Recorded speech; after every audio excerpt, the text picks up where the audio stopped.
दोस्तों, जिस तरह से हंसाना मुश्किल काम है, वैसे ही डराना भी कोई आसान बात नहीं है।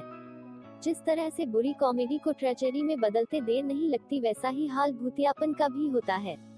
दोस्तों, ऐसा ही कुछ हाल ही में नेटफ्लिक्स पर रिलीज हुई वेब सीरीज बेताल के साथ होता है, जो कि एक हॉरर थ्रिलर सीरीज है।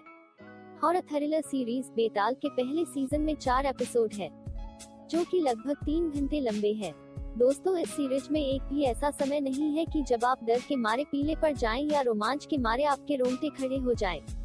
पहले सीन से ही यह आपको बांध नहीं पाएगी, लेकिन आप इस उम्मीद में बैठे रहते हैं कि रहस्य पर से पर्दा उठेगा तो कुछ मजा आएगा, लेकिन यह उम्मीद बहुत जल्दी खत्म हो जाती है। बेताल देखने के बाद केवल आपको यही लगेगा कि आखिर इसे बनाया ही क्यों गया। बेताल की सबसे बड़ी कमी ये है कि इसकी कहानी में पकड़ ही नहीं है, सब कुछ बिखरा हुआ है। एक कहानी के साथ साथ कई एक कहानियां भी चलती हैं, लेकिन किसी में भी इतना दम नहीं है कि दर्शक बंधा रहे। चलिए फ्रेंड्स, अब बात करते हैं इसकी कहानी के बारे में। कहानी एक गांव की है जहां नक्सलियों का जोर है। हाईवे बनाने के लिए एक गुफा को तोड़ना है, जिसका आदिवासी विरोध करते हैं। उनका कहना है कि गुफा में शैतान का वास है और गुफा को तोड़ने से वह नाराज हो सकता है। इसे अंधविश्वास माना जाता है। उनके विरोध को दबाने के लिए एक बटालियन बाज दस्ता को बुलाया जाता है। वे गांव वालों को रास्ते से हटाकर गुफा का मुंह खोल देते हैं। इसके बाद यह बाज दस्ता मुसीबत में फंस जाता है। गुफा के अंदर शैतान कौन है, इसका भी एक इतिहास है, लेकिन इसे बहुत ज्यादा स्पष्ट नहीं किया गया। उम्मीद रहती है कि यह सब दिखाया जाएगा कि ये शैतान आखिर क्यों गुफा में कैद हैं। पर अतीत के इस झरोखे दिखाया ही नहीं गया है।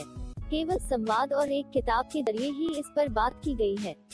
इस मुद्दे की बात को छोड़कर लेखकों ने सारा ध्यान बेताल के हीरो विक्रम सिरोही पर लगाया है।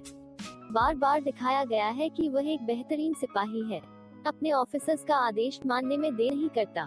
वह रियल लाइफ हीरो है। ये सारी बातें कहानी के साथ बहुत ज्यादा मेल नहीं खाती। दर्शक कुछ और देखना चाहते हैं और उन्हें दिखाया कुछ और जाता है, लिहाजा बात नहीं बन पाती। हॉरर के नाम पर ऐसे दृश्य एक दो ही हैं जिन्हें देख डर लगे। लॉजिक की बात करना ही बेकार है, किंतु परंतु की लिस्ट बहुत लंबी है।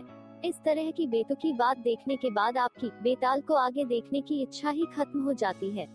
पैट्रिक ग्राहम का निर्देशन निराशाजनक है। उन्हें समझ ही नहीं आया कि कहानी को किस तरह आगे बढ़ाया जाए। अतीत और वर्तमान के बीच बहुत ज्यादा असंतुलन है। भूतों जॉम्बी की आंखों में लाल बल्ब लगाने से दर्शकों बहलाया नहीं जा सकता।